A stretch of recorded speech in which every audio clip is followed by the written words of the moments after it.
Bonjour, la paracha qu'on lira Be'ezrat Hashem ce Shabbat, parachat Béar. Dans le cours précédent qu'on a fait hier et avant-hier, on a expliqué l'importance de chiffre 7 par rapport à l'année de la Shemitah. Comme la paracha elle commence, Akadosh Baruch Hu il a dit à Moshe Rabbeinu de dire au Béné Israël de 6 ans travailler la terre et la 7e année se reposer. Le Abarbanel dit concernant le chiffre 7, au moment qu'Akadosh Baruch Hu, il a montré à Adam Arishon tous les neshamot, tous les âmes qui vont venir au monde jusqu'à la fin du temps, jusqu'à la venue de Mashiach. Au moment qu'Akadosh Baruch Hu lui a montré les neshamot, parmi tous les neshamot, Adam Arishon, il voit la neshama de David Amelech. Et il voit que David Amelech va vivre que 3 heures. Il demande à Akadosh Baruch Hu, Ribono shel Olam, qui c'est celui-là? Akadosh Baruch Hu, il lui dit, David Melech Israël, c'est David le roi d'Israël. Il lui a dit quoi? Que 3 heures? Akadosh Baruch Hu, il lui dit, oui.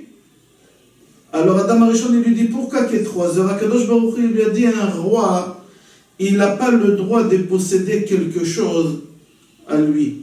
Il faut que tout ce qu'il a, ça vient des autres. Pourquoi? Pour qu'il ne devienne pas orgueilleux. Comme ça, Kadosh Baruch il a dit, il faut que quelqu'un lui donne. Si tu reçois des autres, tu n'as pas de quoi être orgueilleux. Et David Amelech, comme c'est lui qui va être le roi d'Israël, il faut que quelqu'un il lui donne. Comme ça, il n'a rien de lui. Adam Arishon, il a dit à Kadosh Baruch Hu, est-ce que moi je peux lui donner? Kadosh Baruch Hu, il lui a dit oui. On peut ici donner des cadeaux. Adam Arishon, il devait vivre 1000 ans. En fin de compte, il a vécu que 930 ans. Pourquoi? Parce qu'il a donné 70 ans à David Amelech. La question qu'on demande, pourquoi Adam Arishon, il a donné à David Amelech que 70 ans, puisque Adam Arishon, il savait que l'homme, il doit vivre 120 ans. Il pouvait lui donner plus que 70. Pourquoi 70?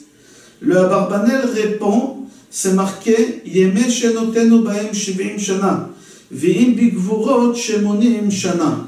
C'est vrai, on peut vivre 90, 100, 110 ans, même 120 ans, on peut vivre. Moshe Rabbeinu, il a vécu 120 ans. Rabbi Akiva aussi, il a vécu 120 ans. Mais de nos jours, dans la moyenne, les gens vivent 70 ans.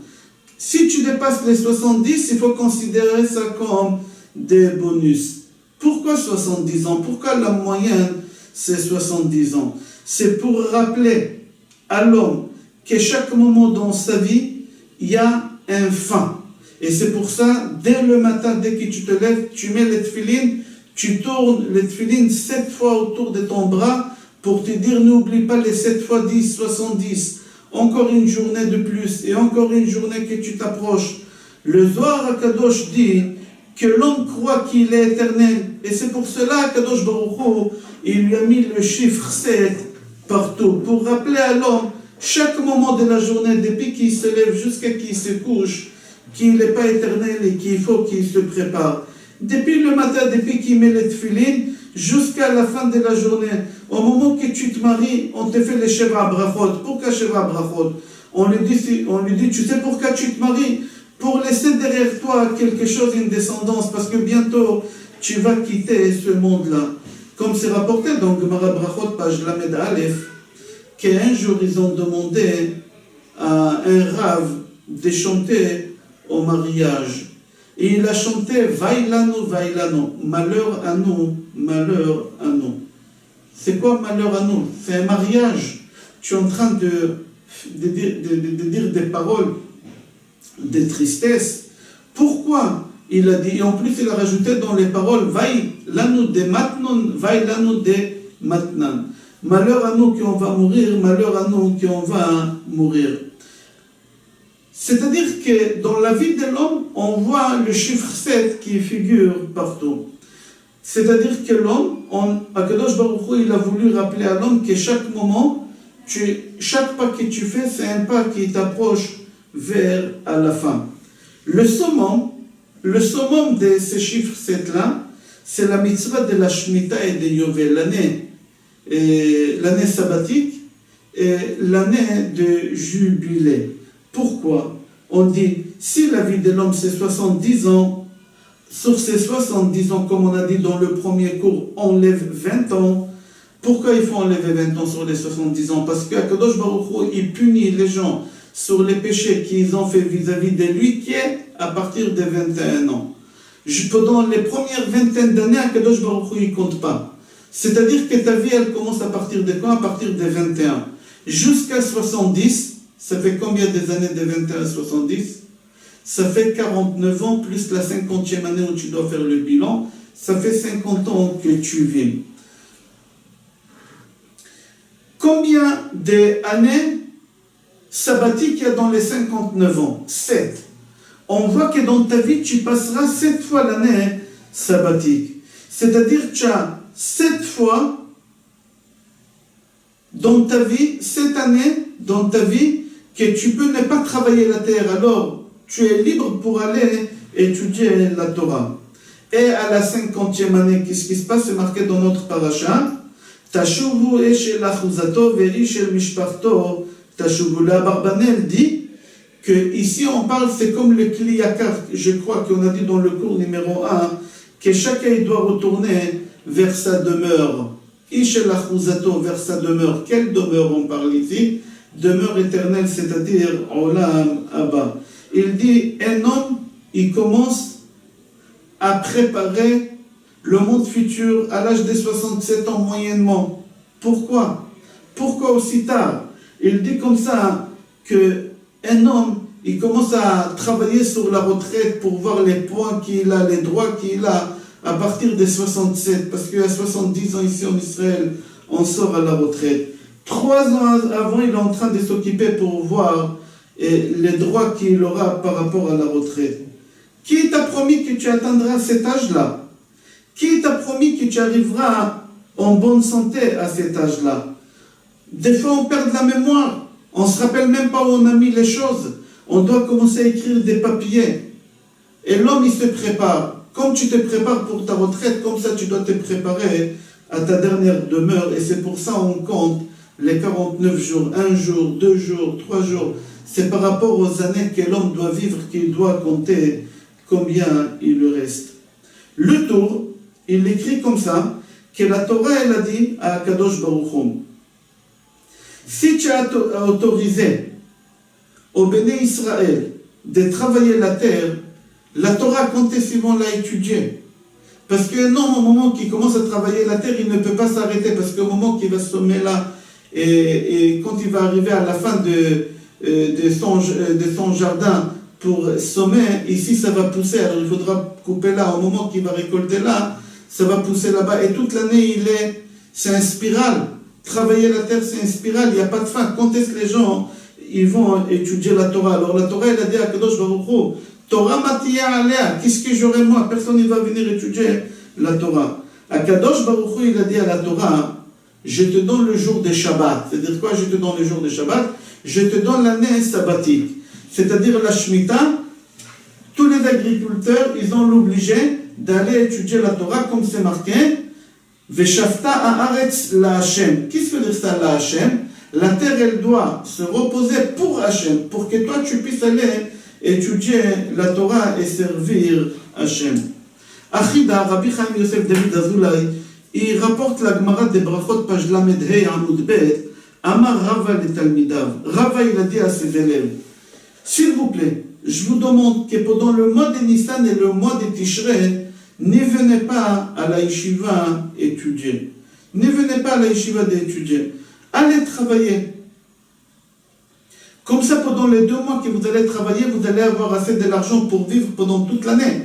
Comme ça, vous allez avoir la tête claire, la tête reposée pour pouvoir étudier. C'est-à-dire qu'il aura demandé de ne pas venir étudier à la yeshiva 2 mois dans l'année. Sur 6 ans, ça fait combien de temps? 12 mois, 1 an. Alors là, pendant 1 an, ils ne vont pas travailler la terre parce qu'ils n'ont pas le droit. Qu'est-ce qu'ils vont faire? Ils vont étudier la Torah. Pourquoi? Pour rattraper les 2 mois de chaque année qu'ils n'ont pas étudié, comme il dit le Chida. Il dit comme ça le Chida, qu'Akadosh Baruch Hu, il a fait en sorte qu'il a donné la Shemitah pour que les gens vont étudier la Torah. Akadosh Baruch Hu, il a voulu détacher l'homme de la matière. Akadosh Baruch Hu, il a voulu détacher l'homme de la terre. Parce que l'homme, il est trop attaché à la matière. Il est trop attaché à ses biens. Il est trop attaché à sa terre. L'homme, il croit que tout lui appartient. L'homme, il croit qu'il est éternel. Akadosh Baruch Hu, il lui dit à l'homme par l'année des sabbatiques, oublie cette chose-là. Oublie, arrête de t'attacher, arrête de croire que tu es éternel. Va la 7e année, va étudier la Torah, et tu sauras est-ce que la terre, elle t'appartient, oui ou non, et tu verras. On raconte qu'un jour, il y a un père qui est décédé, qu'il a laissé à ses enfants. Il avait 2 enfants, il leur a laissé un bout de terrain qu'ils avaient du mal à le partager. Il était mal.